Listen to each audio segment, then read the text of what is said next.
야니 이런버리나 호랭 거는 복배야이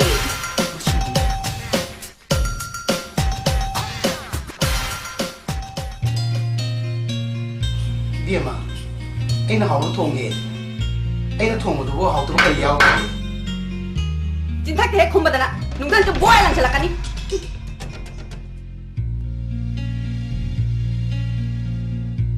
애는 무삭 통거디 마기 농당 답이 호라이 가이비지 해다 떠라담니 헤이마 파트발로인 따레미 파트발로인 따레미 낭뭐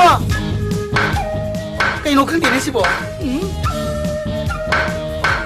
니빠지나 짝꿍이 칸거디 이상하게 세미비 여비 본디네 자가 지게 또 지금 강한 뭐냐 아 강한 뭐 해봐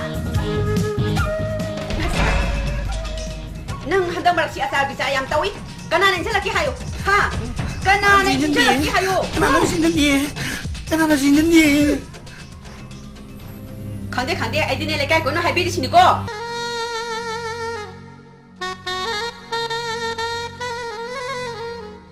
아스 또 깨다 알루검도 캐로다 또 깨.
거의 낙태해 진짜 없고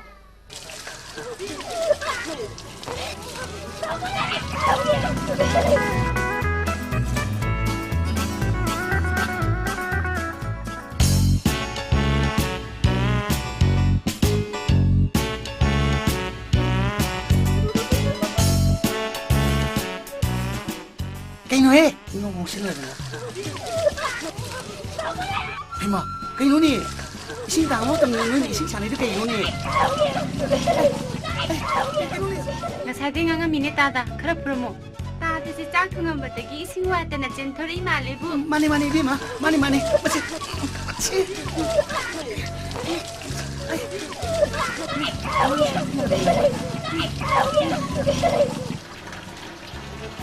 나도 여기도 비자더고 비마 ngarang siya kay engine singya ba ilay ko bigyan no singa ta tolo po wali se zazani bima zazani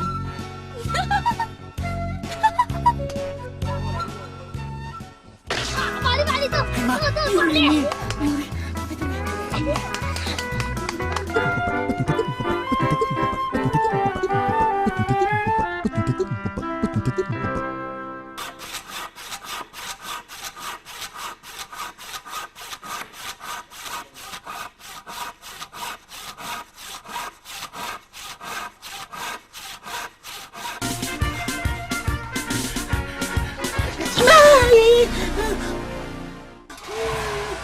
đâu đập ra một năng kiểu nó bị đỏ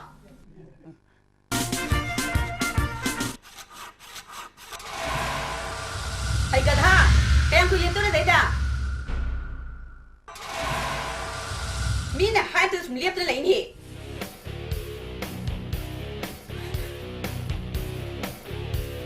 Zalo một chung cho Zalo một chung cho Zalo Kuya ba 바틀 토기에 봐. 떠도 오이가 떠도 그러지.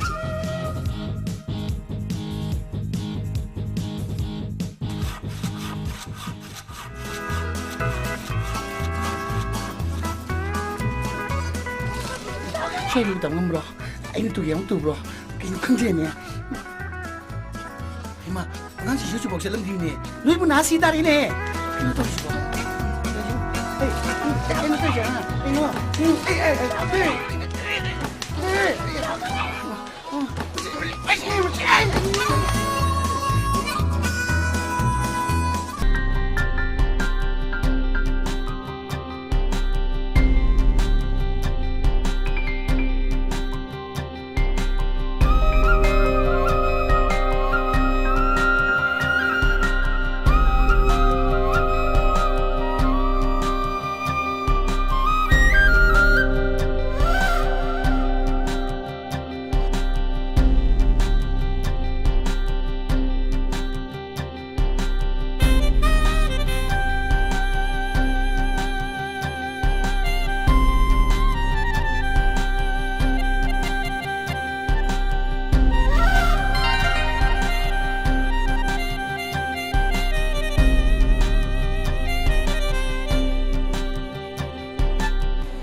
똥밥에 행사비야.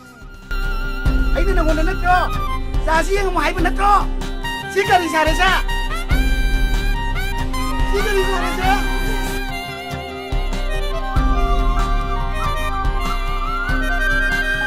아이네. 나만 하자면 할 때 레이븐 감자 너.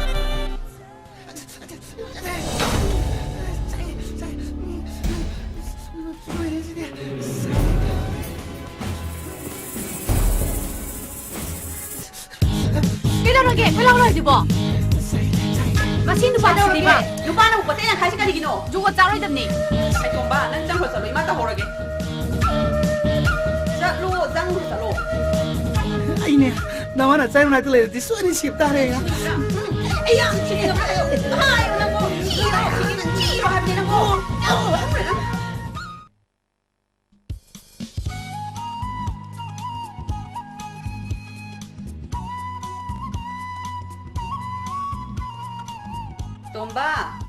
Tomba, imak sa lugi ko.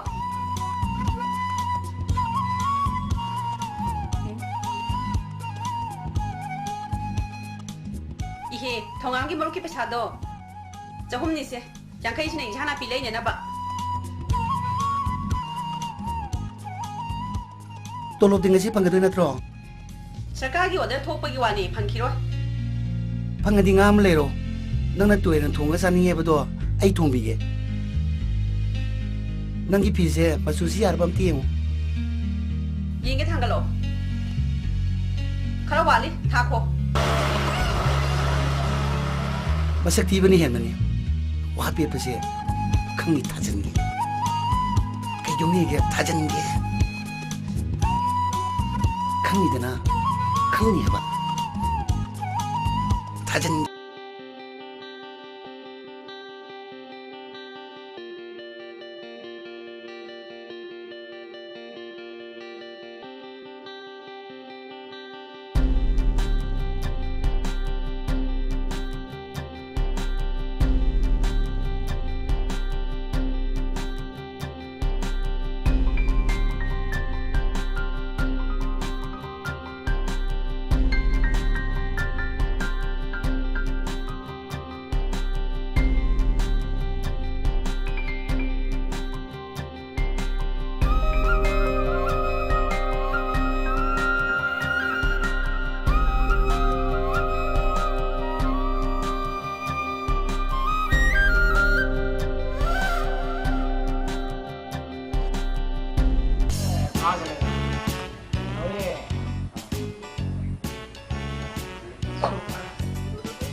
Tokimi, aku mau ngasih dinanggi numit orang Malaysia. Soka, kari dong misya, sunul tak yang mana?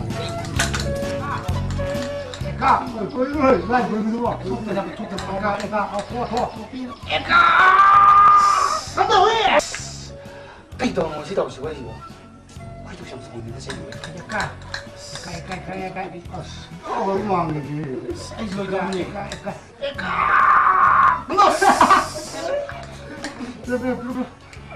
Hello, भाई की बात करो भाई की बात करो Hey ini marup tu eda. भाई की बात करो Lupa sehum panas.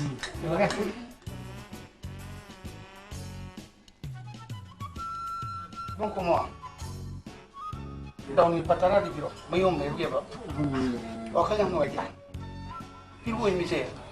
Sara tadi yang dia ni keno. Sara dia ni tau dia kai na. Nang de mango. Dui song ye mi. Se, tara po tau sim. Sao đó Em thấy không? Nó tao nó yêu về Em thấy không? Cái gì ấy tao thì nó đâu yên cái đâu cái nó rồi đâu ra cái nào? Ở trên đang mang ngọ, mang ngọ. Đúng như này, đâu yên cái này mang ngọ. Không nhìn nó sát cái thùng này, cuộc sĩ này cái này tung nó lại thùng cái, đâu ra đầm nhé.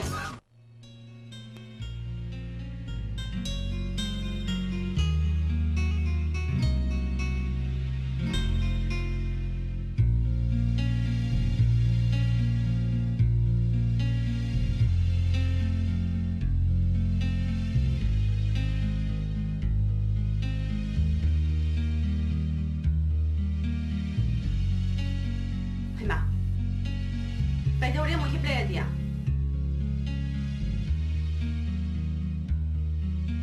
Mà một cái mà tôi cần phải hai giờ ba.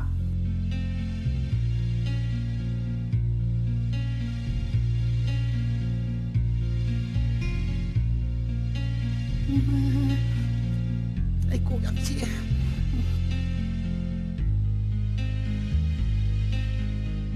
Tôi mà tiêu thì cái này chắc đấy à? Không đi. Masih pun cat pasina ni. Nang kara warak ko, nang na diengon warai. Nasa sina pira thare. Kara warak su ko. Masih dine. Satu nang kara thong. Ai ko yam chi. Please, nang tu thong biu ba. Asa. Oh. Ya.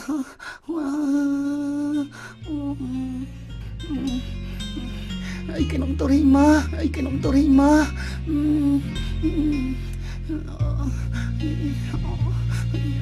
Kanino ay natawag mo.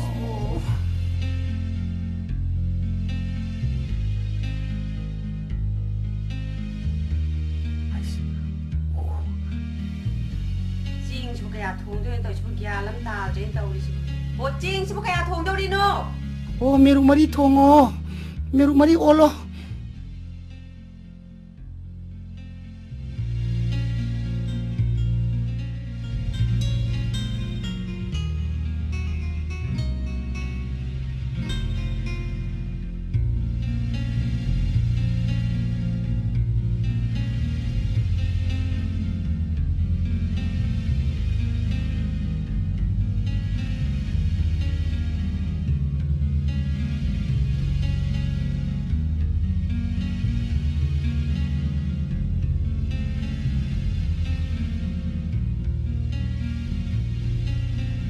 Ngari dum kadai lagi. Otari bro. Ngari dum kadai lagi. Oh, rek tu ki makad lai bane. Ay.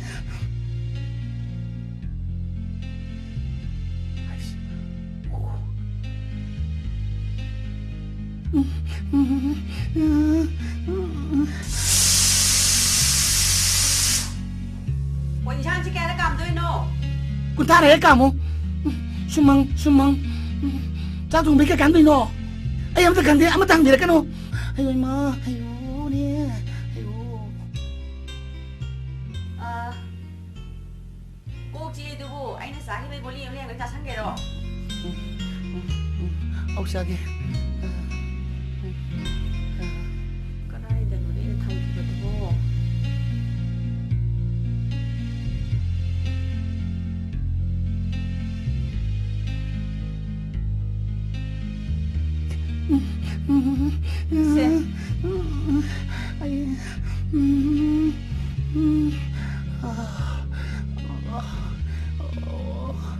Ai sing đâu rồi gì?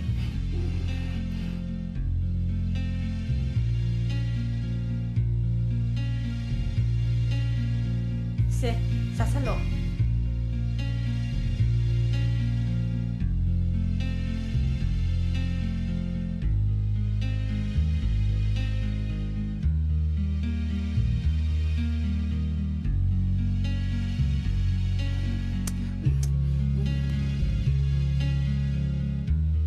Kaidaurage? Nasisibo inaw tho'amisibo. Nungsiba wari sakidaba yang kuire. Ngasidi sasi hawgolubasi. Kainoni, ngang tani. Hanutan sida. As, mausinamunda. Tarui. Angang halatri. Tare. Lai. Laadam. Tanjamu sare. Sak satoke, sak puyam name. Satoke.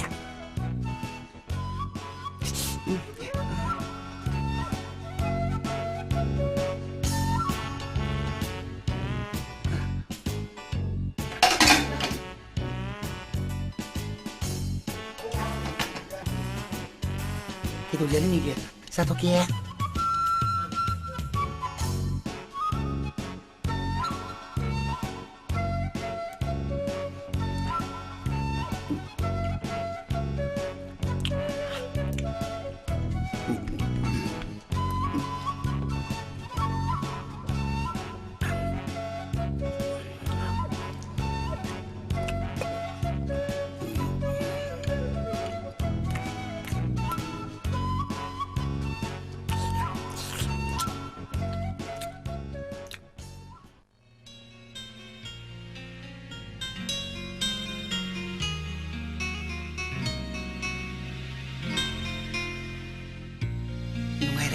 Sutale, si mangare kay dosan ni ke.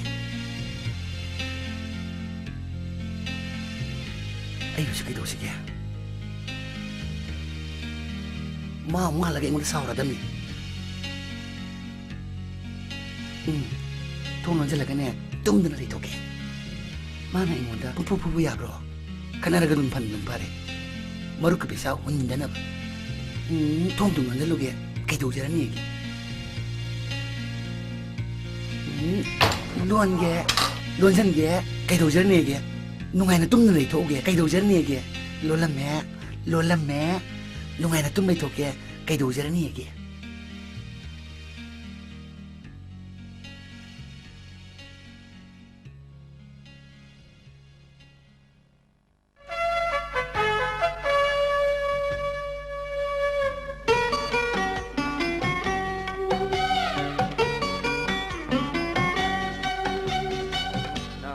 chắc chắn đã chắc không ngày ngày nặng nặng ấy na trôi na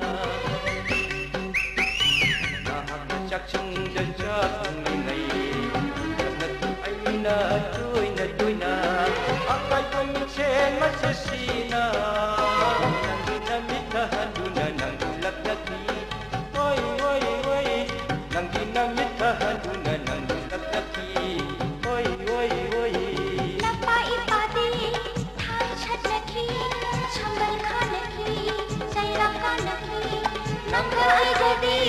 Hamoy tingati, nung si hayati, lagpang ngay nati.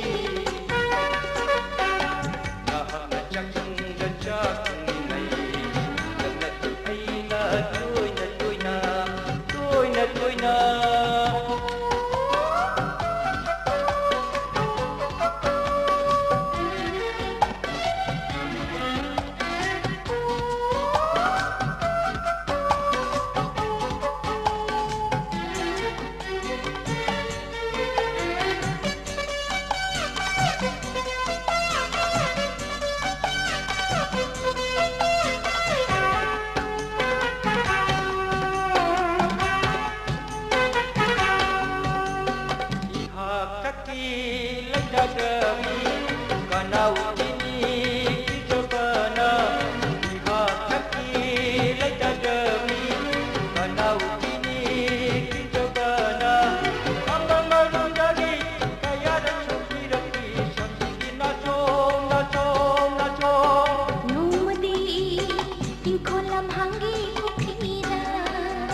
아까운 제 마치시나 남기나 미타하누나 남굴락락기 오이 남기나 미타하누나 남굴락락기 오이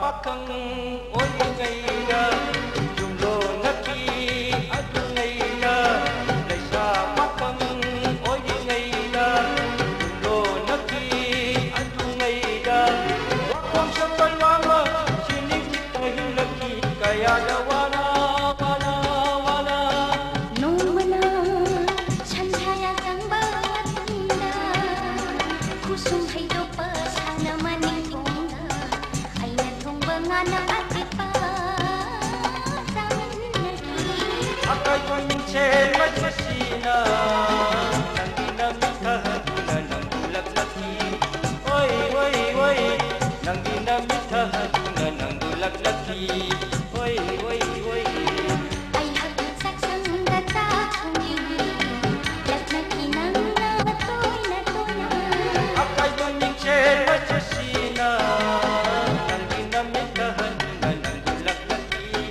oi nangina mitahaduna nangulak laki oi napaipadi thai chachaki sambal khanaki sayap khanaki nangai hadi kamotu naki nungsi hai naki lentungai naki kahap na chakchang jacha ngai kandak aina toy na toy na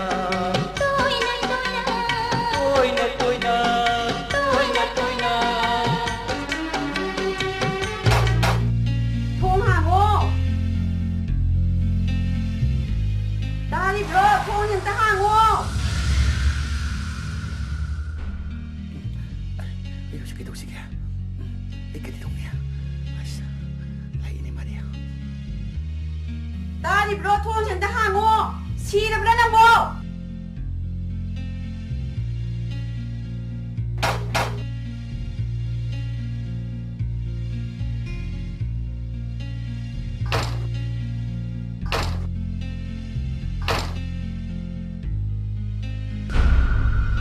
hãy cây nó tay đỏ cùng thắt đâu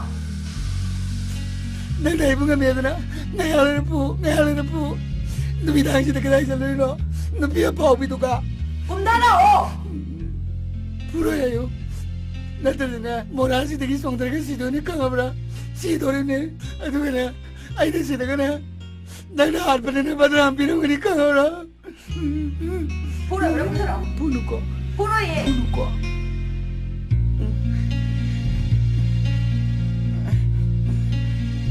cái thằng sẽ thấy gì xem rồi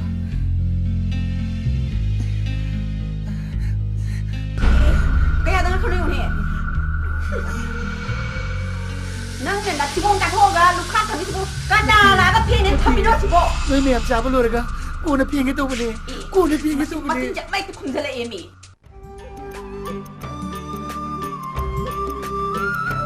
Ay ngang laaman. Lunang member. nang lakan ni khangdam na ay ti thabak sa thore Asayda pa mo sila. yai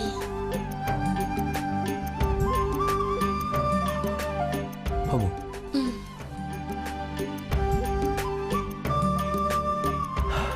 Nang se. Fase. Tobi na sayo lopag kaya. Radha na sayo lopag kaya. Juk amada na. Adu oy. Juk adu dana. Madu oy. Handa kim puksi dana. Subaw ni sayo lopag mani. Fase. Yam fase. ado ay ga thingnani ba sinai banangsu asamba oiramaroi khambra krishnara amagi sayo ambatari ay nang busu tasina ꯑꯩꯅ ꯅꯨꯡꯁꯤ ꯅꯪꯒꯤꯗꯃꯛꯁꯨ ꯂꯦꯞꯄꯤ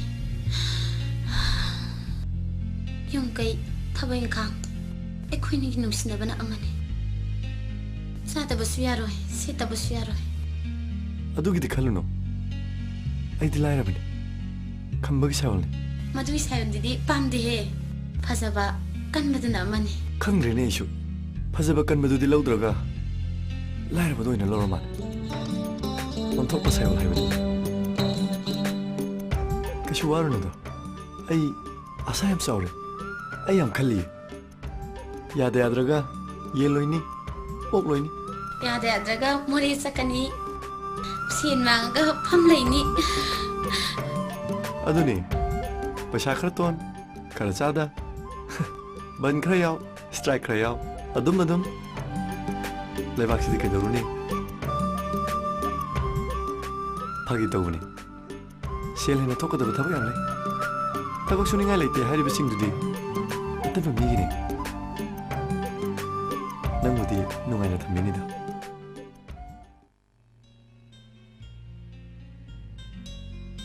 수망실 사이바 와이감도 제대로 잘했다 우리 집어.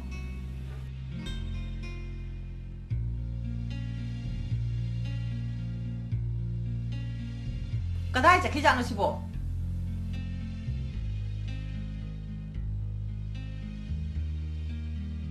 하이마. 아예 맞지? 아무 핸드는 히바 미스부까지 임 떨어기. 수망 같은 사이 집어 와이감도 제대로 불어. 예 꼭 찍바 만디. 난 가나도 한 칼리노. 하. 가나도 한 칼리노 봐. 가나도 꼭 지에 내 부자 총알래. 싸 뚫어래 난 나는 다 토메. 난 가나도 얘네 푸링 될 레이디 버니. 호로. 아이 가나도 이난 푸링 아니야. 호로. 호로 하네. 가나도 이난 이 그치 아이 맨 그치. 호로. 아이 그 소년이 난게 아들 얘가 가는 거 불러오. 호로. không có lỗ thô khang cái thô lỗ đi đâu vậy là yêu cái này có lỗ đi chi đâu lỗ đi đâu nó cái này không phải là một cái đâu lâu mà anh bà chào các người thì nè có đến chúng ta một cái không mà có gì sao thì sao đây được à ta chỉ mong ta hiện tại rồi nè ai bây giờ áo đi là sao rồi đi Nói cái mà nó bị gì đấy, mày thấy bác gì đây đâu ấy, ai không mà buộc thế, này không bán được con đâu ấy, này không bán được cái đâu. Ủa ai bây giờ bán đi, năng đi nó cái gì không có rồi đi. Ai thì tiền đi, xin màyเอาไป,มันรักกันมาวันนี้แล้วนี่แกต้องจะได้ยังไง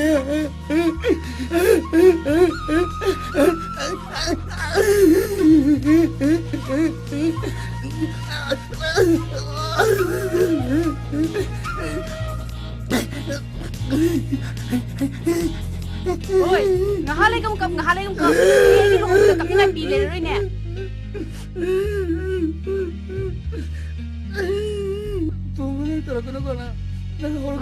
Masih di ba?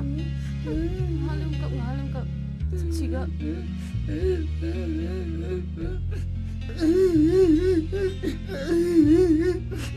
Tumunay talaga na lang. Nangahula ka na lang.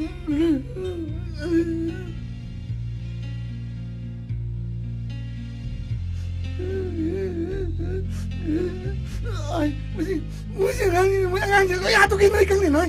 Noy. Singin no. Lai sa pati yawa na ngang singin. Noy, hat kinoy na manoy. Ay mesti. Noy. Ay ko tilong ni sa akin sila dami noy.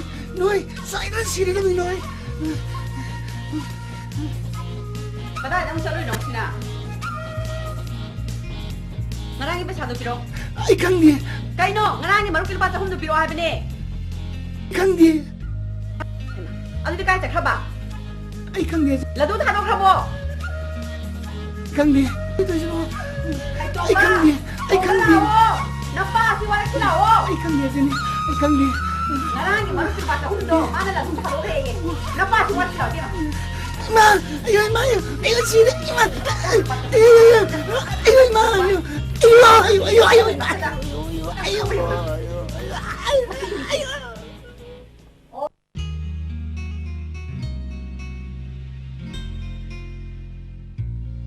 ꯑꯩꯉꯣꯟꯗ ꯌꯦꯡꯉꯣ ꯑꯩꯅ ꯍꯥꯏꯁꯦ ꯃꯨꯟꯅ ꯇꯥꯎ ꯅꯪꯉꯣꯟꯗ ꯀꯌꯥꯔ ꯍꯟꯅ ꯍꯥꯏꯈ꯭ꯔꯕ ꯅꯠꯇ꯭ꯔꯣ ꯑꯩ ꯑꯃ ꯂꯩꯅ ꯑꯇꯣꯞꯄ ꯑꯃꯒ ꯃꯔꯤ ꯂꯩꯅꯕ ꯌꯥꯔꯣꯏ ꯍꯥꯏꯗ꯭ꯔꯣ ꯃꯗꯨ ꯉꯝꯃꯣꯏ ꯁꯤ ꯇꯣꯝꯕꯒꯩꯒꯤꯗꯤ ꯏꯁꯝ ꯆꯝꯅ ꯇꯤꯟꯅꯁꯤ ꯑꯩꯅ ꯍꯥꯏꯁꯦ ꯐꯥꯒꯤꯔꯥ ꯅꯨꯄꯤꯒ ꯅꯨꯄꯥꯒ ꯅꯨꯄꯥꯒ ꯂꯧꯅꯕ ꯂꯨꯍꯣꯡꯕ ꯌꯥꯈ꯭ꯔꯦ ꯁꯔꯀꯥꯔꯒꯤ ꯑꯌꯥꯕ ꯑꯥꯏꯟꯁꯨ ꯂꯩꯈ꯭ꯔꯦ ꯅ꯭ꯌꯨꯖꯤꯂꯦꯟꯗꯁꯨ ꯐ꯭ꯔꯥꯟꯁꯇꯁꯨ ꯃꯤ 10,000 ꯃꯁꯤꯒꯤ ꯑꯥꯏꯟ ꯁꯦꯝꯕꯤꯌꯨ ꯍꯥꯏꯗꯅ ꯔꯤꯂꯦ ꯆꯠꯈ꯭ꯔꯕꯅꯦ ꯁꯤ ꯇꯣꯝꯕ ꯄꯩꯁꯥ ꯍꯥꯏꯔ ꯄꯥꯏ ꯑꯁꯇ꯭ꯔꯦꯂꯤꯌꯥꯗ꯭ꯔ ꯐ꯭ꯔꯥꯟꯁꯇꯔ ꯀꯩꯅꯣ ꯂꯩꯔꯨꯕꯅ ꯐꯔꯅꯤ ꯅꯪ ꯁꯦꯔꯥꯟ ꯇꯨꯔꯥꯟ ꯉꯥꯡꯒꯅꯣ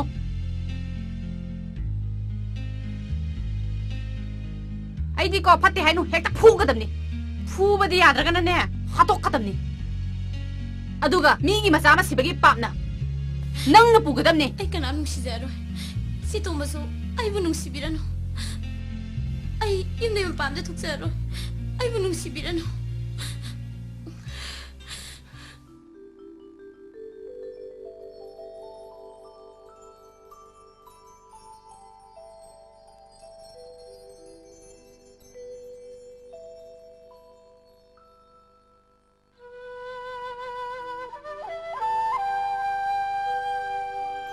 ꯊꯕꯛꯅꯦ ꯇꯧꯔꯤꯁꯦ ꯅꯣꯡꯉꯥꯟꯕ ꯅꯨꯃꯤꯠ ꯇꯥꯕ ꯁꯨꯕꯗ ꯂꯣꯏ ꯀꯣꯡꯅꯥꯏꯗꯕ ꯀꯣꯟꯅꯦꯅ ꯑꯁꯨꯛ ꯌꯥꯝꯕꯁꯤꯕꯨꯅꯦ ꯀꯅꯥꯝꯇ ꯃꯇꯦꯡ ꯄꯥꯡꯕꯤꯗꯕ ꯃꯁꯤꯅ ꯇꯧꯕ ꯑꯃ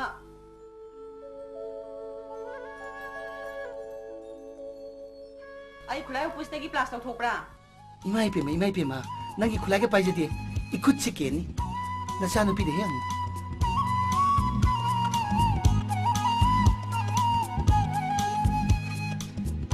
나 샤누피스나 마롤마 사바 탐부카세 사미나 로이담니 루카토 마나 사람벨 루카토 아이나 뭐 핑도리바 마카드 니파 포그나면 하이드나 니파 마밍 까우루바이부 angang makata rakide mana ni pa mana na le uri nang ko mano pa lakta so kudi lakta bana phaye nang wa do adu mai hainu na bungo ile ram da ba nang yum pa ba kangoi khanga ba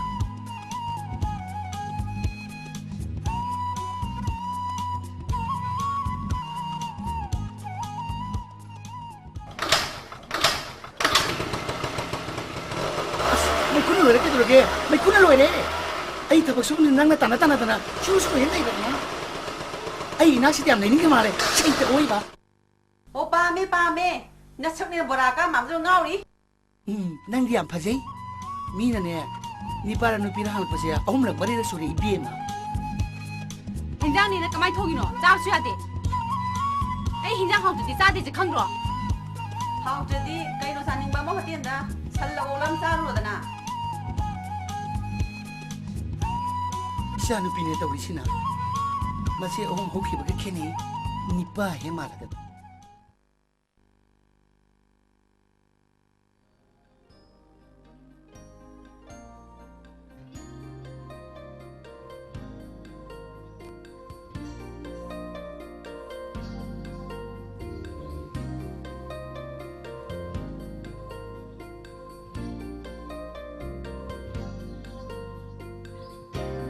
Nang cani mama hai.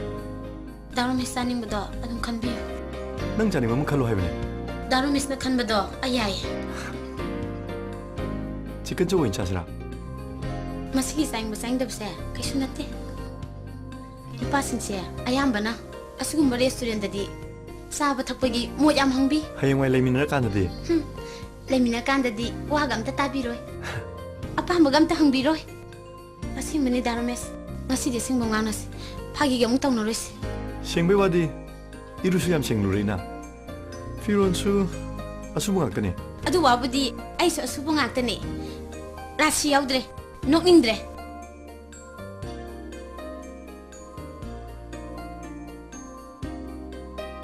Chicken jo plan biro.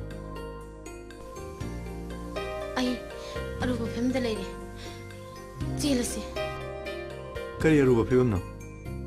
si tomana ekoi ba mi phuni hai As ludi lui ha. Nupa sabi dun tawdu do. Ai na ma phuru basu ya banate. Miyan tin numarakta nupa nan pi phu basu ya banate. Nupa na pana chumdana su nupi phu badi ade. As lui ha. mi udaba lamjak sok to oirabso Yum dadi nupa na nupi dum phune. नुपीदुना नुपादो फुरदी नुपीदो तौंगम मिने हाइने सितोंबई मपादो ममानने लमजाउदसु सोरुकदसु अदुम फुई अदुदी नुपादो मराबा याम फैना करम हाइना सिरकांदा नुपीदुदी नोरक्ता तारानी पुन्नदी चमिनबा यादबनिना नुपादुदी सरगदा कागरनी हो फरे इसी तुमदे follow सरगदो कानबा ए एखोइनी काइनरदी नुइसी तुमना कमाय फुदोइबा एखोइनी नुसिनबगी माना फुनी highway वानी canoe ओ यानी से सासे Lainam chau bi lairang nangi Shathe kayada shagat liwa Lainam chau bi lairang nangi Shathe kayada shagat liwa Ashani nangi janavi Ashani nangi janaviyo Laisha tamlibi lairani Oida chiran kayana Nushilangu thapirano Nushilangu thapirano Lainam chau bi lairang nangi Shathe kayada shagat liwa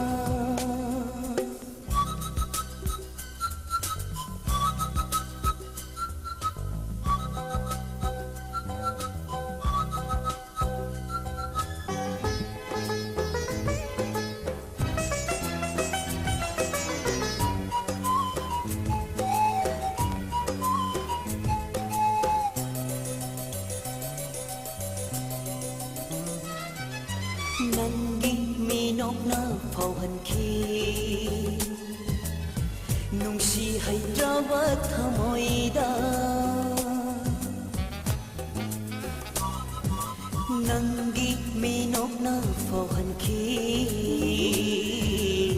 Nungsi hay drawa thamoida Khangam drawa nungsi gi mai chak Jamlabi punshigi minokna Kanagi thamoy ba may sapi khiron Nau jaribi lairani nana Pagthopino Lainam chau bi lairang nangi Shathe kayada shagat liwa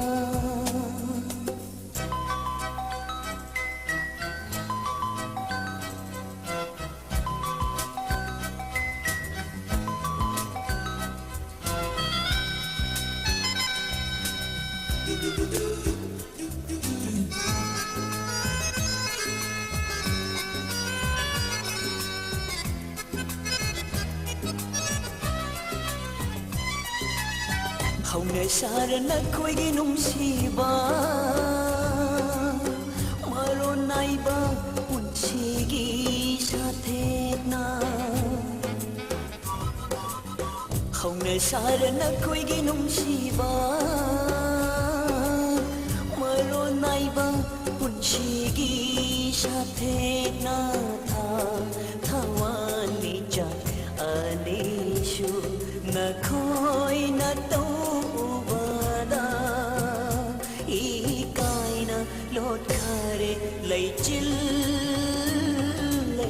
lagta Ahimba pama uchina Lot khari tha jabaki bana Malangi tanthada sana Rambalaira Lainam chau bi lairang nangi Shathe kayada shagat liwa Laisha tamlibi lairani Oida chiran kayana Nushilangu thapirano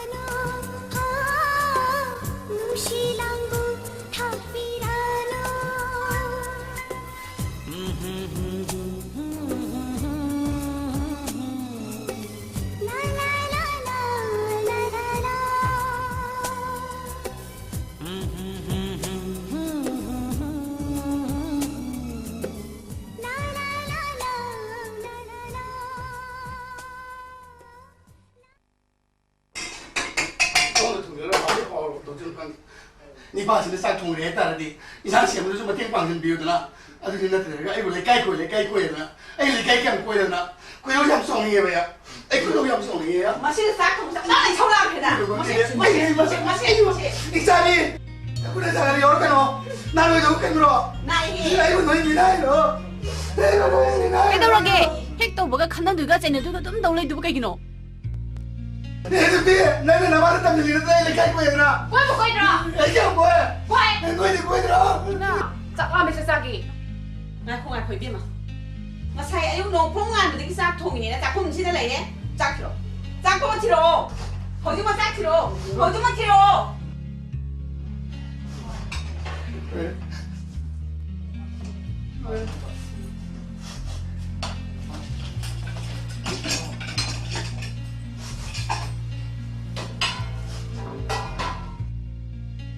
싹트는 비가 다 나가노. 이건 지는 와이가 모를 거.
이신도 하는 비로우네.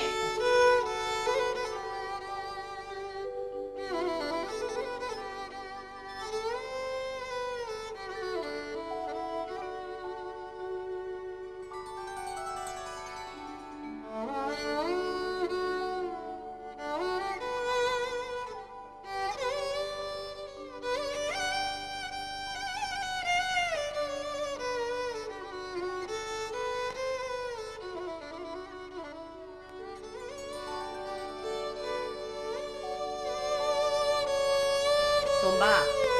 하이죠 하이버니. 능 작시야 말리냐. 짜염 잡으세요. 빵이 하이버니.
Opinion to isn't what for the hunting and is not take care.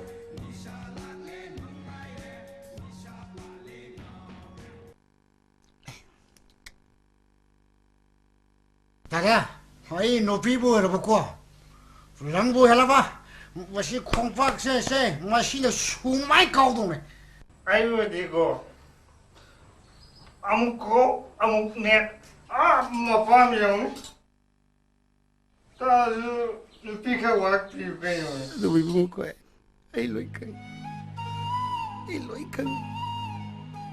Adu ai se. Ya wale. Mama masa se pati chumi. Adu boy gidi kana su.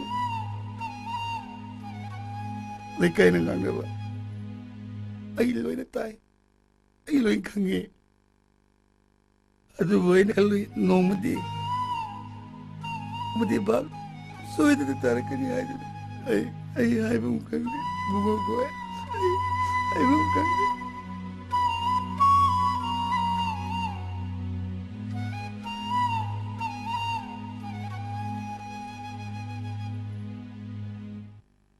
Zana dilay takai sim dilay sibu sum yung da po gadra sikamay To puya re. To humbe mama lekte baba takte do ni.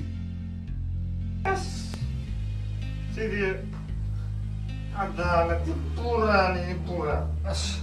Si already ai saki parane ka de. Ma zakhawa.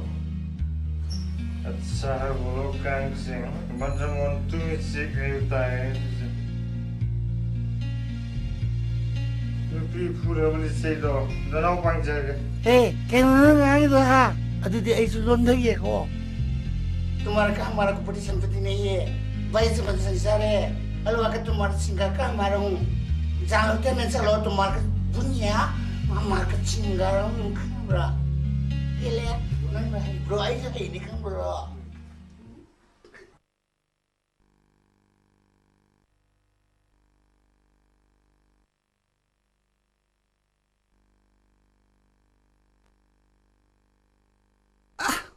Qué bonito es, vamos lagi. Vamos lagi. Ya udah.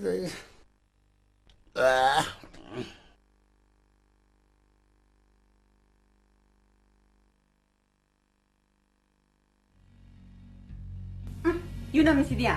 Kanala amia. Ha, keri, kanano, kanala eba.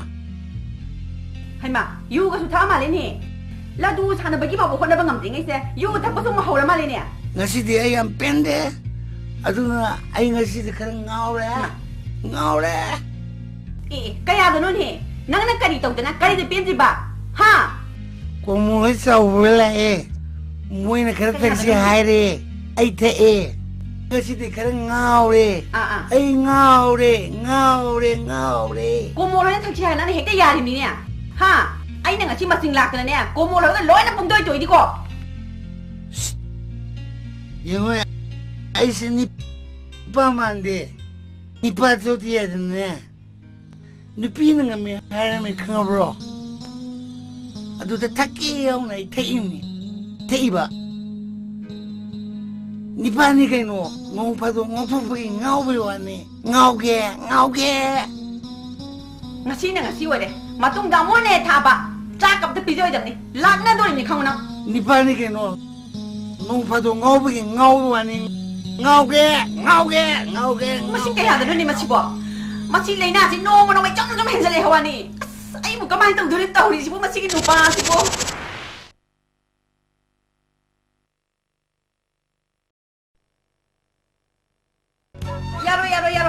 Yaro ye. Sisumta ba dam ni. Kayi. Nang na magkaya kang bro. Ha, nanado payo. Payo. Nanado payo. Pamuli po daw. Dawo. Pamo. Hagolo.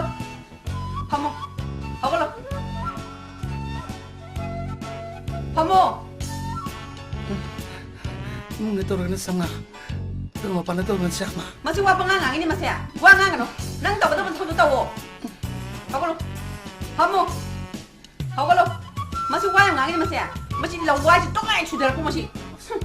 Hagolo. Sungangi. Masing ngalay ka ore. Ama, ni, 파모 mga. 좀 따라오고 낭놈바 갖다 나이고 레이카에서 타박 추린다 비니 가는 산도하잖아 따라오고 가단 따라오고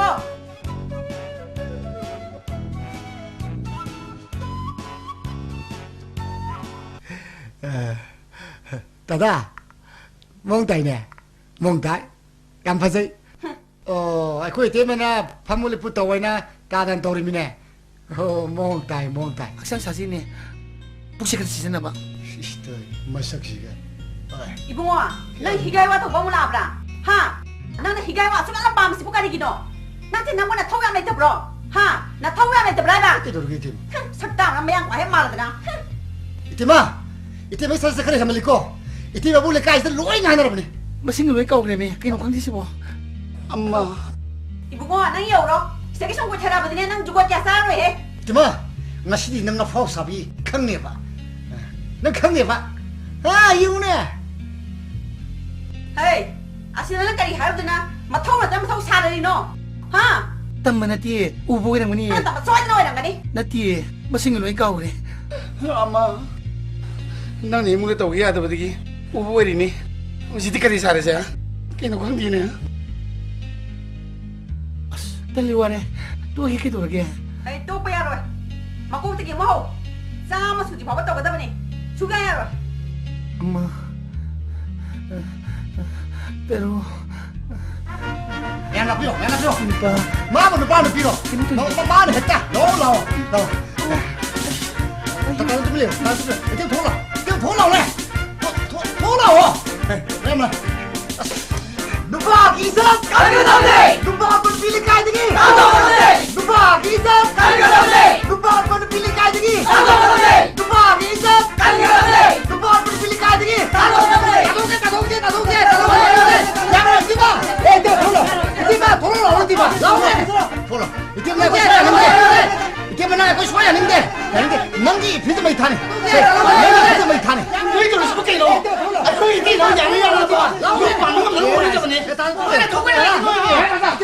Thola. Era tata. Nanggi tu sendiri raga. Macam pura. Kau pura. Ayo.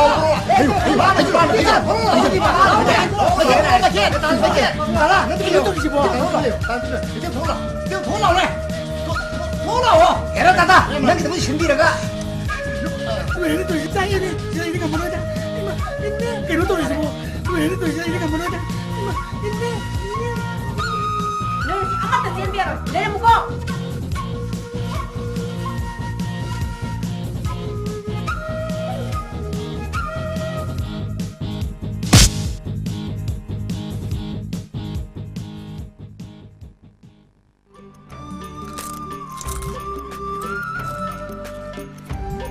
ngarang senang kay mamangnya. Kari uge ba? ngarang menglo. Chendrang musawi. Pagi nati kari uge ba? Pagi nanti, ngarang she, 사진 나 chendrang musa hum ka u ne ba. Chendrang musa hum do, yam nung si jani ngo. Amadi buhup long tari. Pagi nati ibani gitu ngai pa om tang gitu. Hayu kaino. Mang ni, ay na sumang jaba ni. Ngarang di, nang kay mamangya. Aku di mang de.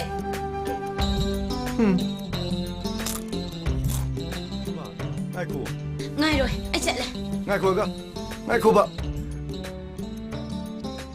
Nang na saugan ba siga. Ay na pukpa ba siga. Odong kena greda. Ai di mang de. Nang na mangdraga. Ay mangno hay dudi. Sidi hay na ba yaba wasu na te. Se tamo ba kay mangge ba. Ai gi ngai pa ma tang gitu bani. Ai maru phang do re. Adui di ay shu nungai ba paulay na. Ay tikay bisa pangdor. Kayam yam ba. Lakrang amung ne. Yum siyambada lak animuk thadarag. Lak animuk piba karam le thoge. Hingbada kijaba nangi pa lak manga ama fixed deposit to thoge. Ai na, itu dong lại.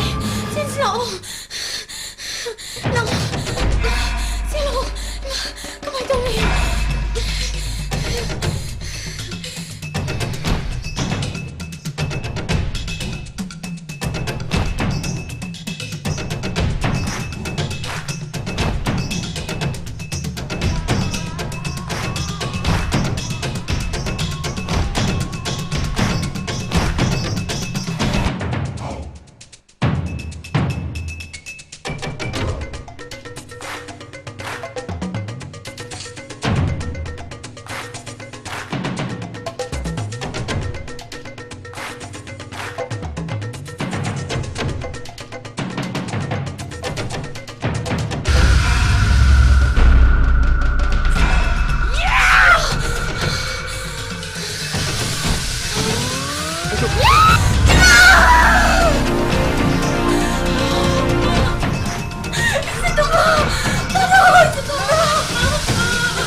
Ay ngarang mangda sedang usah tarap tu lagi re.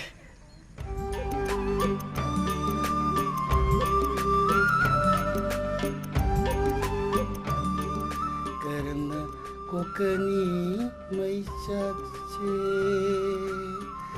saksi kokna ba taglam kuning nanga migi uina sa tingay kambada warida.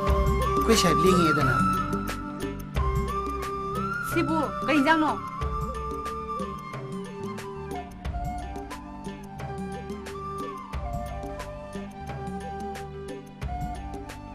Mi amagi jahapo. Aduh mau ni, kan aisak no. Kau tahu lagi, imana begini? Nang ne, namus ne, nama nabi ne, ama tamat tamaga ne. Waktu oyi ko. Nupa na tu kan, cakap engang ada na. Kaino, lekai mana pai bising na, maru ko kita budo. Aduh kita udah hai biwani kaino. Aduh rasu, nupa iwan nupi iwan apa malai? Lain mana? Waduh dah kang deh, isang hok tu dia ko.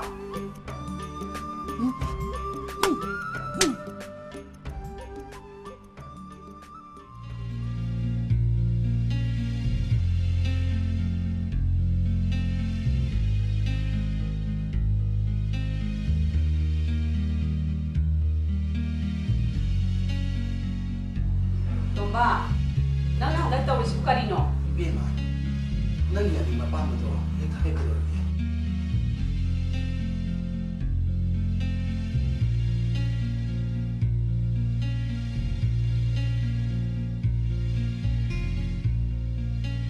Aduh dah kau kita sapiu. Kita terlalu besar. Mari kita besar no. Purka bro. Nanti, Bisa kaya no hai. awak bukan di plot tu, yo tu bro. Aku yang Amerika adalah Jepang adalah celaga. Ayi gini mana lupa on tuas se, atau bapa na lupa on tuas se. Hai, taning ni. Ai pun piwan ba. Asyik mani pawai bai se. Nama na sana ni ngam nulai di ba. Operasi mutung tadi. Ai se putu itu luar ni. Ai sungguh ngam ai sini. Ai sungguh ngam.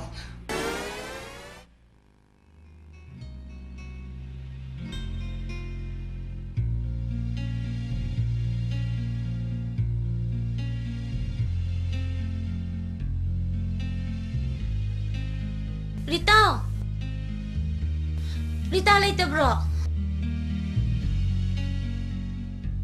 Hey ma, ita tak sedar nak no maksida. Kakalo, yani.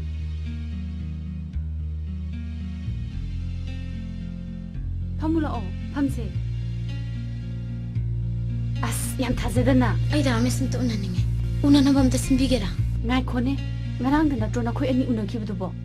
Aduh Rita, wabi ba. Ngas nangam tak kau biu. Nanti ngarang wari le hodro bo. Tak jaga na, darong is ke hunu biu terjalo. Nang simba, pokok itu na dum na. Si, anta kau bisu ba? Si ba? Darong is na keren tahan bo. Kaino, kain tam de. Madi no kau mani, Bangalore le bedi manakta. Matam घर ले रुनी Kareba, Bangalore sa kareba. Nangon tu su keren tahan bo. ꯑꯩꯉꯣꯟꯗ ꯀꯩꯁꯨ ꯊꯣꯏꯗꯣꯛꯄ ꯍꯥꯏꯔꯝꯗꯦ ꯃꯇꯝ ꯈꯔ ꯆꯠꯂꯨꯗꯕ ꯌꯥꯗꯦ ꯑꯊꯨꯕꯒꯤꯅꯦ ꯍꯥꯏꯔꯝꯃꯦ ꯔꯤꯇꯥ ꯍꯧꯖꯤꯛꯇꯤ ꯄꯨꯝꯅꯃꯛ ꯑꯩꯒꯤ ꯏꯔꯥꯜꯂꯣꯏ ꯑꯩꯅ ꯗꯥꯔꯣ ꯃꯤꯁ ꯄꯨꯟꯕꯁꯤ ꯑꯗꯨꯒ ꯏꯆꯦ ꯇꯣꯝꯕꯅ ꯑꯩꯉꯣꯟꯗ ꯐꯔꯛ ꯇꯥꯔꯦ ꯈꯪꯗ꯭ꯔꯦ ꯑꯩꯅ ꯇꯧꯗꯕꯁꯤ ꯑꯩ ꯆꯠꯂꯒꯦ ꯉꯥꯏꯈꯣ ꯆꯥ ꯊꯛꯈꯤꯁꯦ ꯑꯩ ꯅꯪꯒꯤ ꯋꯥꯔꯤꯗ ꯆꯥ ꯂꯣꯟꯕꯒ ꯂꯣꯏ ꯀꯥꯎꯔꯦ ꯆꯥꯗꯣ ꯀꯣꯟꯅ ꯊꯛꯑꯁꯤ ꯑꯩ ꯆꯠꯂꯒꯦ ꯑꯩ ꯆꯠꯂꯒꯦ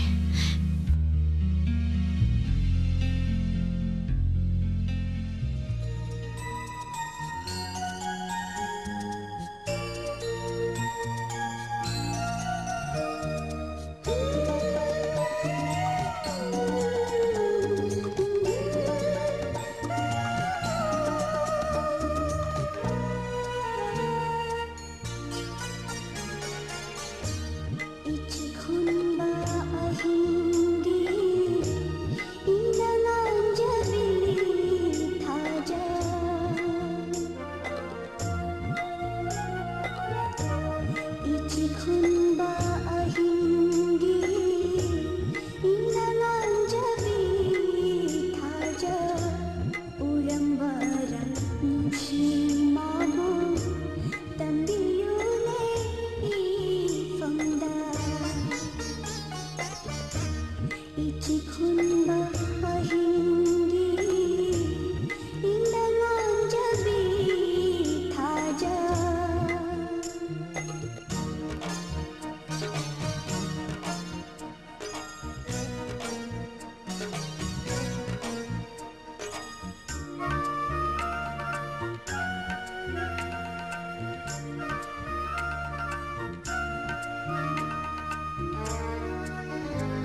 다다. 다다. 다다. 다다. Hima, komunida na. Lao, kaklo lao. Ay, lao. dago wan to tanagi lai. Lao pamsi lao.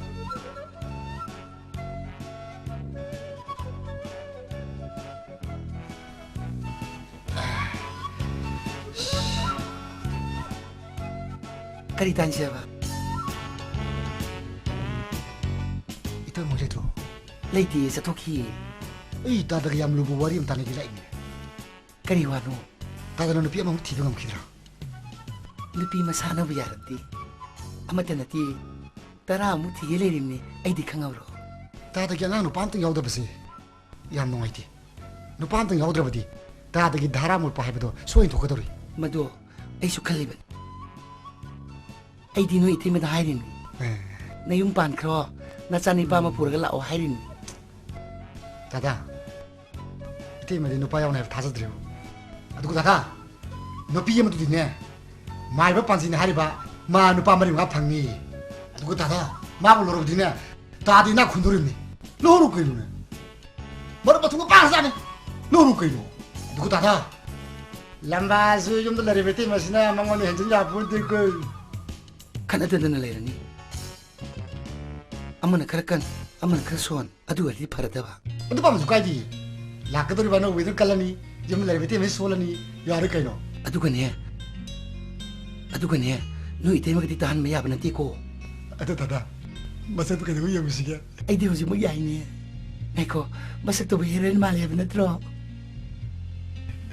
tada masa ke wade kari amari patakra jari nei ko nasai to le sabi ne ba sahi duga mabu macha kau tada mi sei humpu bawa dum yaida tada nahi ngas alasi adugo ne khadrak madrak kharak to butai sham pai ba karor pati sa butai iku bustala badi lei bu kra badi le loire adu badi ai ne khani da natai ma lokai ri sidi parasa tada amu bare ite na kha purzu hai ngas alasi nanau yore ko ta soya poti ko nanau sulu se tada gi phonam ni ko ta sale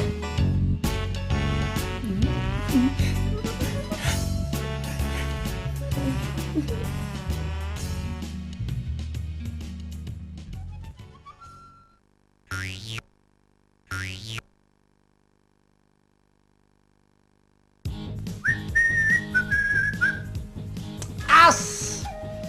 Oire. Kaya to ito mo? Ngay to kaya mo ito mo? Ngoy, natai mana ne lot pete ne ti bang lapong ka khang mo as adu se lam nang na bai bitini nupa sanga ko ti pirang mania ba song ga kaino patlong no to kro nan Yan dadi sai to. Ai pare ni ya. Sena ti ne kai dorki ngoy nang na pambai pangba wa ba kara wa biru kai dorki Pare se masih apa iki mandakni dulu ya Muslim ko. Pare ai solo sila mage ko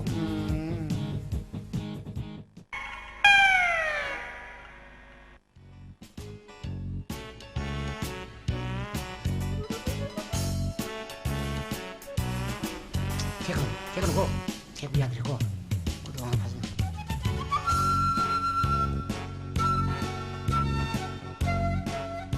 masati ai ko Masati pra toy. Tikno warga tikno. Di pas ho ba. Ce.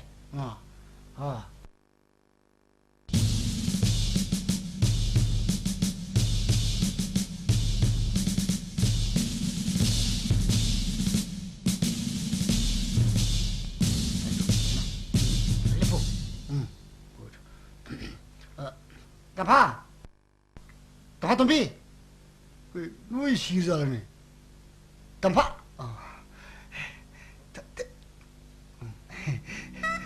엄청 다자잖아. 야니에 랭kat 기로. 역세선. 야니 somnya telenggan se. Tikno ko. Tikno ko. 사이비로. somdoine 상시.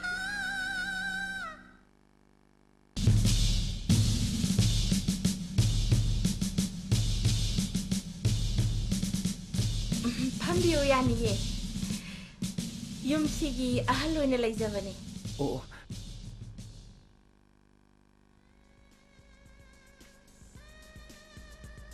ꯇꯥꯃꯣꯒꯤ ꯃꯤꯡꯕꯨ 이부터비 거위 이부터비 ꯑꯗꯣ ꯃꯌꯥꯝ ꯅꯨꯡꯁꯤꯕꯤꯗꯨꯅ ꯂꯥꯛ ꯄꯥꯏ ꯍꯥꯏꯗꯨꯅ ꯂꯥꯛꯄꯗꯤꯁꯨ ꯀꯧꯏ ꯇꯥꯃꯣꯒꯤ ꯊꯕꯛꯄꯨ ꯇꯁꯦꯡꯕꯗꯤ ꯀꯔꯕꯥꯔ ꯌꯥꯝ ꯆꯥꯎꯅ ꯇꯧꯈ꯭ꯔꯕꯖꯥꯠꯅꯤ ꯑꯗꯨꯕꯨ ꯍꯧꯖꯤꯛꯇꯤ ꯇꯦꯛ ꯇꯦꯛ ꯎꯁꯤꯡꯁꯥ ꯀꯔꯕꯥꯔ ꯈꯔ ꯇꯧꯔꯤ ꯇꯥꯃꯣ ꯍꯣꯏꯕꯨ ꯀꯔꯤꯗ ꯂꯥꯛꯄꯤꯒꯦ ꯔꯤꯛꯁꯣꯗ ꯂꯥꯛꯑꯦ ꯑꯣ ꯑꯩꯒꯤ ꯀꯥꯔ ꯁꯦꯟꯇ꯭ꯔꯣꯜꯗꯣ ꯋꯥꯛꯁꯣꯞꯇ ꯁꯦꯝꯃꯣꯅ ꯊꯝꯃꯝꯕꯅꯤ ꯃꯣꯏꯅ ꯁꯦꯝꯕꯤꯔꯝꯗꯕꯩ ꯋꯥꯅꯤ ꯀꯩꯅꯣꯅꯦ ꯇꯥꯃꯣꯒꯤ ꯒꯥꯔꯤ ꯂꯧꯕ ꯀꯨꯏꯗ꯭ꯔꯤꯗꯥꯏꯅꯦ ꯀꯨꯏꯗ꯭ꯔꯤ ꯇꯥꯃꯣ ꯑꯍꯥꯟꯕꯩꯗꯨꯗꯤ ꯃꯔꯨꯇꯤ ꯀꯥꯔ ꯑꯣꯏꯔ ꯃꯥꯜꯂꯦꯅꯦ ꯑꯩꯗꯤ ꯃꯤꯒꯤ ꯒꯥꯔꯤꯁꯦ ꯋꯥꯏꯗꯨꯅ ꯇꯣꯡꯕ ꯀꯥꯁꯦ ꯏꯍꯩ ꯍꯩꯅꯗꯕꯩ ꯋꯥꯅꯤꯗ ꯍꯟꯗꯛꯁꯦ ꯃꯊꯥ ꯌꯥꯝ ꯁꯥꯕꯩ ꯋꯥꯅꯤ ꯀꯥꯡꯖꯤꯕꯨꯡꯁꯦ ꯏꯁꯇꯨꯗꯤꯌꯝ ꯌꯥꯎꯅ ꯂꯣꯏꯅ ꯄꯥꯏꯁꯤꯜꯂꯒꯦ ꯇꯧꯕꯩ ꯋꯥꯅꯤ ꯌꯥꯝ ꯐꯩꯌꯦ ꯇꯥꯃꯣ ꯂꯣꯏꯔꯦ ꯑꯩꯈꯣꯏꯗꯤ ꯀꯩꯅꯣ ꯈꯨꯝꯕ ꯂꯝꯄꯥꯛꯅꯦ ꯇꯥꯏ ꯃꯗꯨꯁꯨ ꯈꯜꯂꯤꯅꯤ ꯇꯥꯃꯣꯅ ꯃꯅꯤꯄꯨꯔꯁꯦ ꯂꯣꯏꯅꯃꯛ ꯄꯥꯏꯁꯤꯟꯕꯤꯒꯦ ꯈꯟꯕꯤꯔꯦꯅꯦꯀꯣ ꯇꯥꯃꯣꯒꯤ ꯑꯉꯥꯡꯕꯨ ꯀꯌꯥ ꯁꯨꯕꯤꯔꯒꯦ ꯀꯥꯏꯗꯣꯏꯅꯣ ꯃꯤ ꯑꯩꯈꯣꯏ ꯇꯥꯃꯣ ꯃꯤ ꯑꯉꯥꯡ ꯑꯃ ꯂꯩꯇ꯭ꯔꯤꯗ ꯌꯨꯝ ꯄꯥꯟꯗ꯭ꯔꯤꯌꯦ ꯑꯗꯨꯗ ꯑꯩꯅ ꯇꯥꯃꯣꯁꯤ ꯌꯨꯝ ꯄꯥꯟꯁꯤ ꯍꯥꯏꯖꯔꯤꯕ ꯑꯩꯅ ꯁꯛꯀꯤ ꯊꯤꯕꯁꯤꯗ ꯀꯅꯥꯒꯤ ꯅꯨꯄꯤꯅ ꯌꯥꯔꯛꯀꯗꯒꯦ ꯍꯥꯏꯗꯅ ꯌꯨꯝꯐꯥꯎ ꯄꯥꯟꯖꯗꯅ ꯂꯩꯔꯤ ꯄꯣꯠꯅꯤꯗ ꯇꯥꯃꯣꯕꯨ ꯀꯅꯥꯅ ꯁꯛꯊꯤ ꯍꯥꯏꯅꯣ ꯊꯤꯕ ꯍꯥꯏꯕ ꯌꯥꯗꯦꯗ ꯌꯥꯝ ꯂꯦꯝꯃꯤ ꯑꯉꯥꯡꯁꯤꯡ ꯀ꯭ꯋꯥ ꯌꯥꯅꯤꯌꯦ ꯑꯩ ꯂꯧꯍꯟꯖꯔꯨꯒꯦ ꯀ꯭ꯋꯥ ꯄꯥꯏꯗ꯭ꯔꯤꯉꯩꯗ ꯆꯥ ꯍꯥꯟꯅ ꯊꯛꯈꯤꯁꯦ ꯑꯩ ꯆꯥ ꯁꯦꯝꯖꯔꯨꯈꯤꯒꯦ 이태막이 발에 원한 담아가 그만나 발로보기 와리 요리래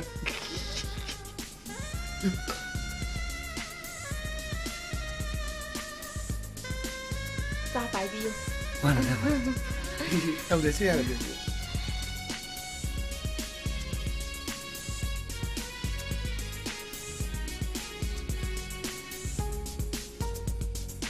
tamo sa 바이러시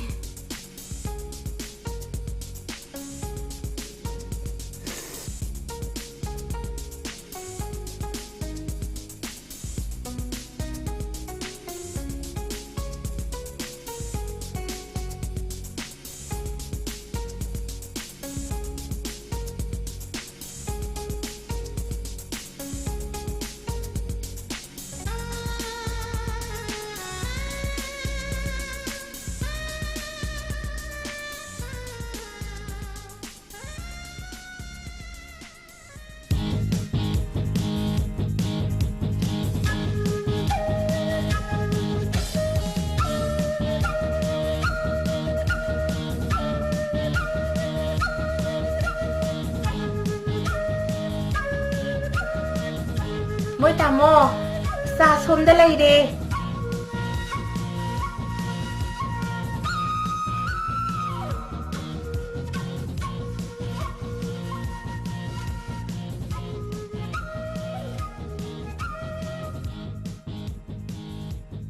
Kari lolino, wana na ba? Wah dita. Tamo, wam tahang kita. Kaino hayo? Workshop tala kiba santro do. Siamba loirong kiloi dro. Loirong giroi. Walang gini. Workshop tala kiba santro do. Woi malen, loirong mani, ay lorong kiye ko. Laubiru ro. Nasi se tabaru ba masakka da balai bado. Isi ka wa jai nau ka wa da sahi bu na halam gani. Ngasi dine zab zabi wari ma sana da bayade. Ai ne workshop dai santro dong tala ujeru kiye. Tamo, santro do bu mana lai bro. Amunta ngai khoda. Kaino inga si tu do sibo. Ibu sininge da tori sibo. Mana lai ba wari ne. Sungtong he tong oi. Saktan sidi. Tamo, karisu kanbiru no da. Tamo na ai ni kanduna wa ba do. Karisu kai di ye, kai do ye ye, taruk tare tum le thoki.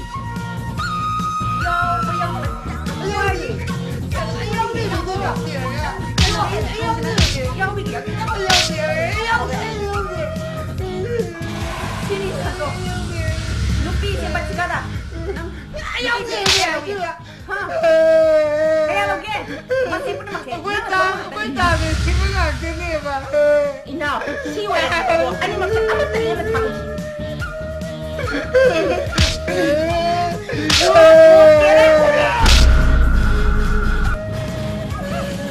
Lebih siapa?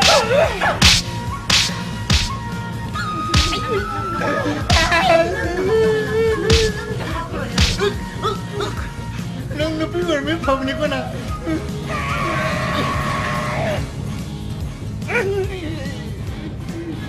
Ay, wait na.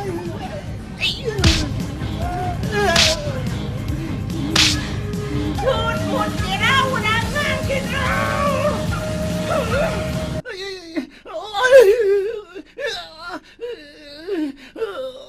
Tada! Tada! Tada! O Tada! Tada! O Tada! 어디 또 오늘 뭐 horbo 떨어지고.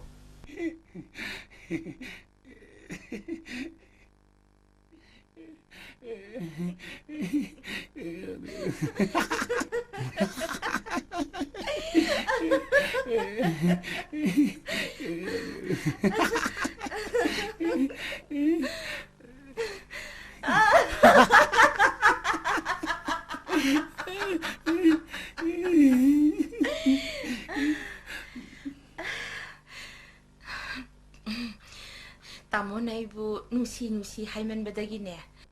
Aisu khang bangam dadana tamo bu nusi thoure. Nusi lisang thare. Karigumba tamo na ibu lama khang da hundok pirama badi. Hai bima. Tempat man mi. Nang du mai na kapirga. Ai thamoi ji pu bangam di. Lep khaba thamoi ni. Shakraba wasani. Lep khaba thamoi ni. Shakraba wasani. Aisu lep khaba thamoi ni. Sakraba wasa. Tamo na ibu lama khang da thadok piram ganu ko.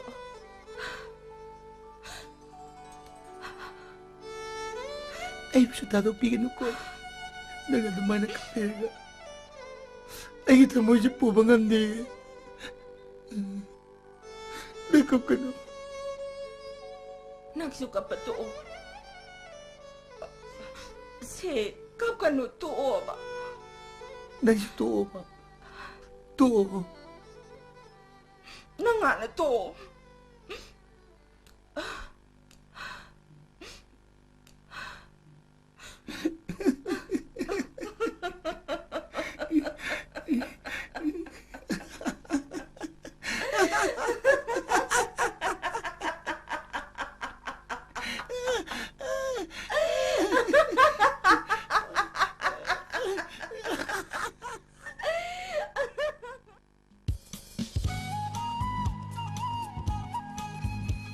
Tas si mangare na haure ni.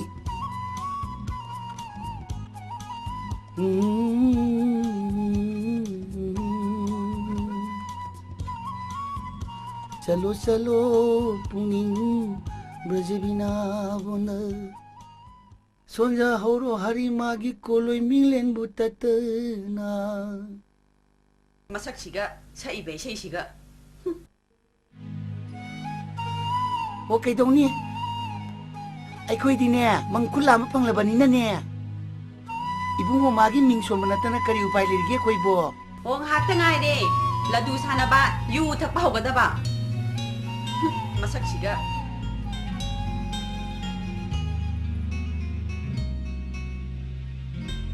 Hay Tomba! Tomba! Nga! Ang talawo! Kaino adu mahiro? Ay panay luan na ba malayti niya? Ay khangde mo na tiyo. Ay panay ka sepide.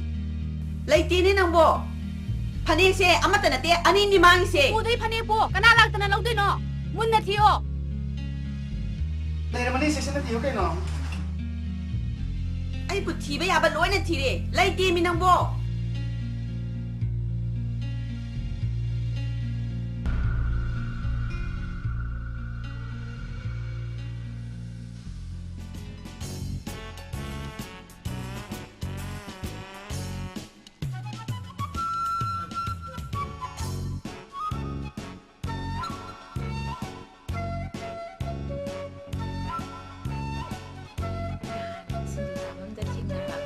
사도 아주는 한수 뭐 하이를 빼 와니 강아봐.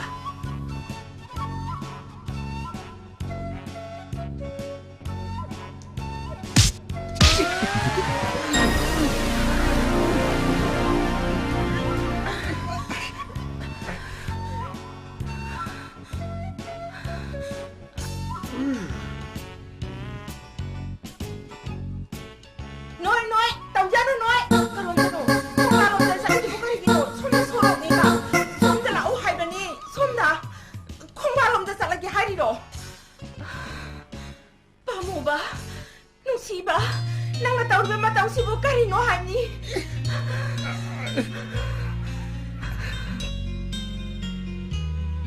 tâm bà tôm bia đi lại bậc si vô cái lại bậc sahini phu lại sarat babu Lupa mata na nung si harak trabat. Usin na sa gana taman ba mat pangjare kanjaru babu sibu sungawan bidaw rabarong. Hey, sorry bungo. Sibut tadi tuan biganu ko. Mabut tadi ngawan biganu ko. Hey, sorry. Kamu bi, ikaw na lang si kadai no, kadai no. Asile baktra. Lain sabi sing kadai cakra, kadai cakra.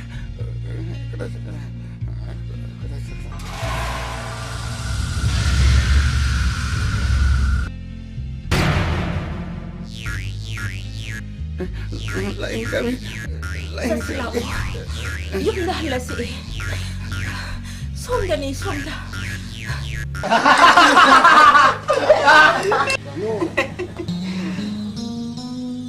Si, di kau kau Noi di mado.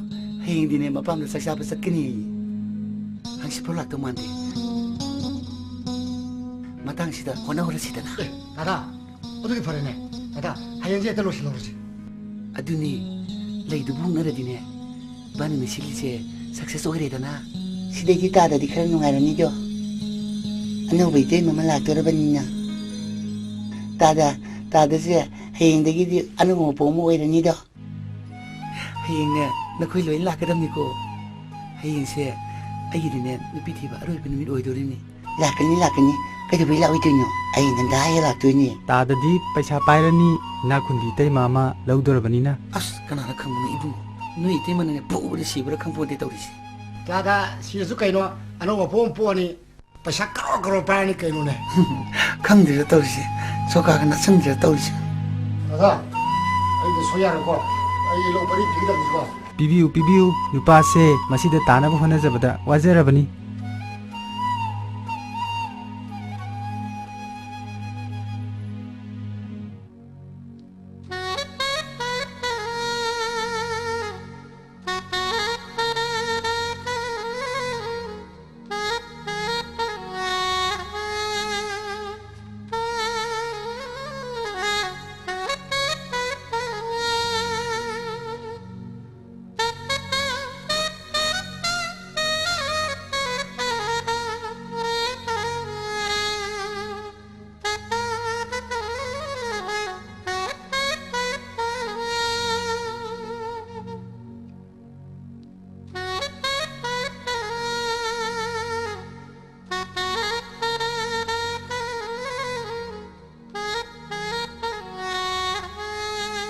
Agad mo natin naman hey. Tulong na kayo na tingin na.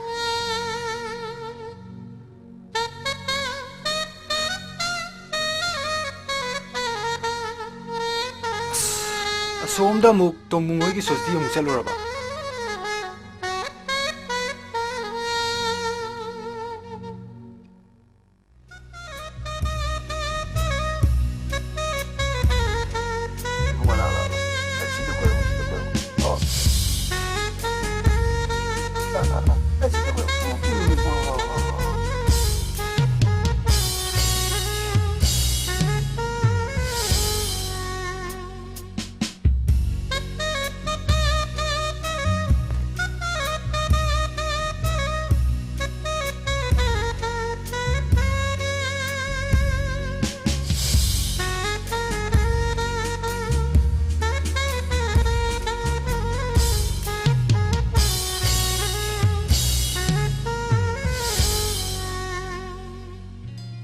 이보기 민가 고트라감타 이보 톰비 앙모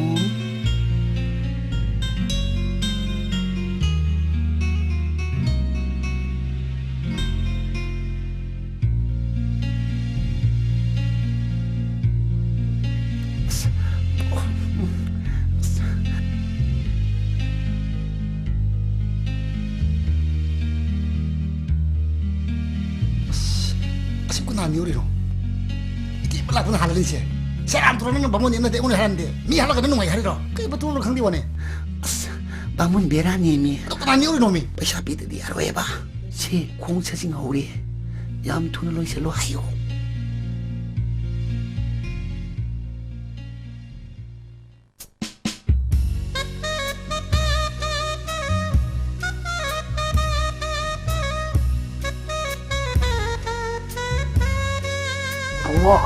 Dia menjadi po.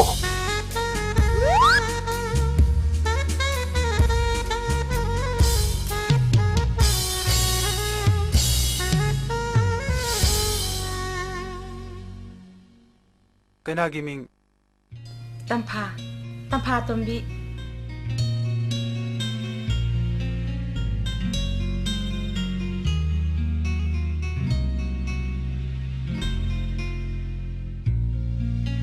Aduh yo rage.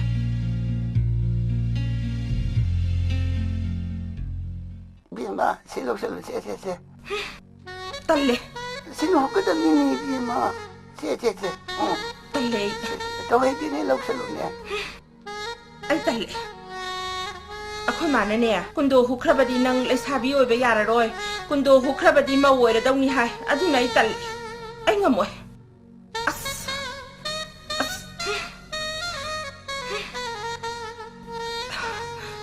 Tawai dine lo selo ne. Talle.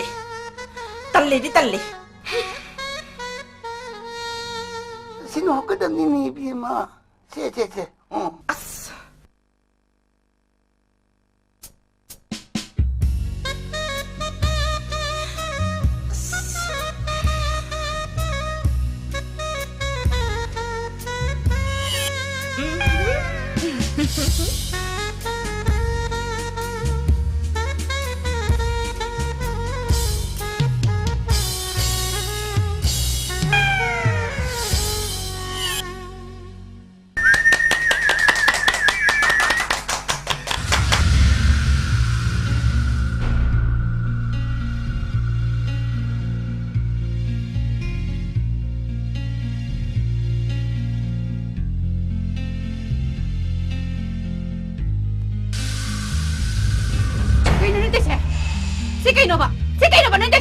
Kay nakat pa kaina.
Nang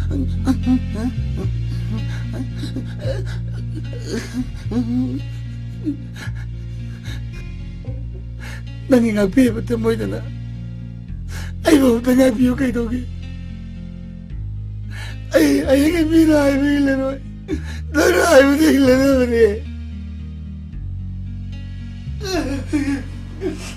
Ay mo ito ilan mo rin. Nang ay buki di kibra. Ki. Ay buki bra ba? Ki. Gyan da tao puro yi. Ay bu puno ko. Hꯧjik ti khoi nungai na da bani. Workshop tagi sancho da sulau tho ra ni. Kada di wa na ma chin bu tho bu thoi ne. 짝 통도로 짝 탱하니 아이디 나는 그 짜비를 더 칼로로 보네 낭디 양파반 니피네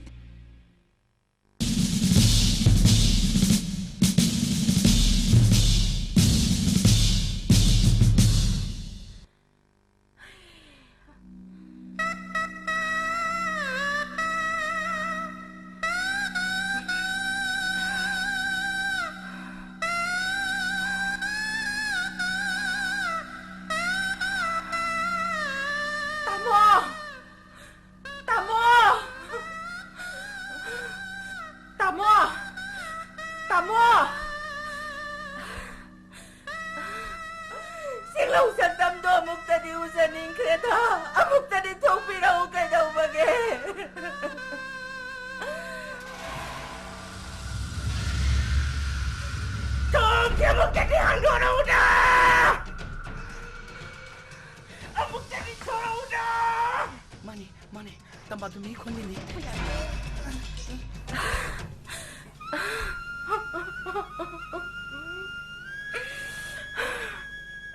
Nanau lai bak TV di san lagi ko lai lai bak. Isi bi masarai kan bi nupa man bi do. Adogi mi pu mi saida. Kan do na lai horo ko nandi.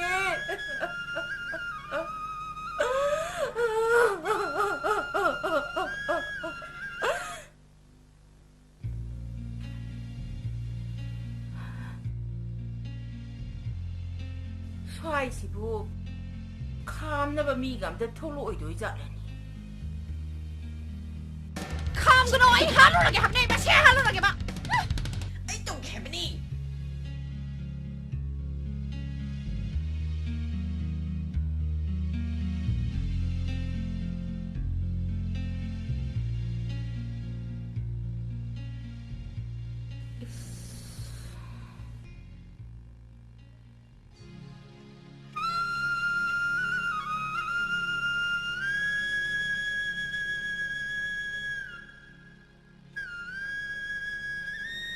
감나바 미부 아마따 라우리라 아이부 타라드라니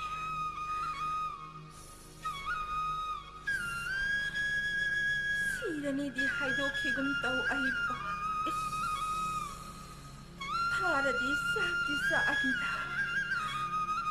기디 기 크다고 아이유 따우도스 감나바 라우트라디 싹부터 Ôi đấy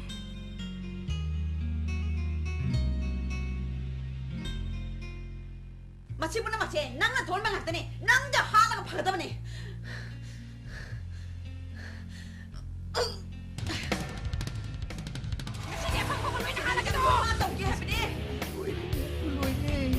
व्यवहार बिकाय रे हाथ तो पिरामगे Hey, mi nupa mon bi, nang mo ini pangge. Nupa na pambi tabi, nupa manbi. Pambi na su, isa nupi ahum lay na ni. Sahi kun mga tum na lay binaraba. Sahi kun mga lay minarak labadi amuk thadok pira o ay ga amuk lay minazarage. Isa ya na dana kundo paring hukrabane. May ampun na may kurumsari. Tamo gawa ba yang tuna dara mo na ba? Ay na sinuro mo ngaktiri.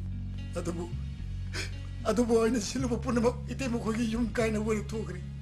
Pero may ginaragtari. ai khurumdra haisari nang sigumba nupa si natradi atopa nupa ambau leitrabo hana ho gera sina ho gera aroi boina ai wai shimatadi na khoi tabi ko tomba nang so ai wari se taru lao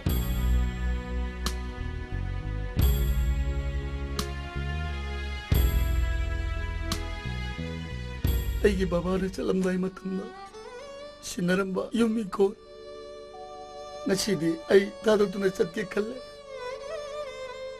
ai khang ma ki bangal laitre ai khang ma ki bangal laitre binam si kandraba sang aktri na koi ai se tamai pale na koi na kan bidi maro kari na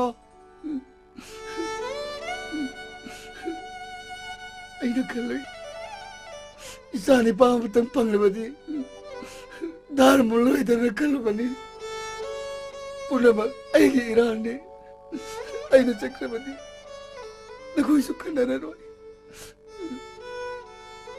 ai samita dra mapa achik mapam da chikna lai jarurage tada na habiri du kailo tada ke mutai lai jari sidi na naw ne sidi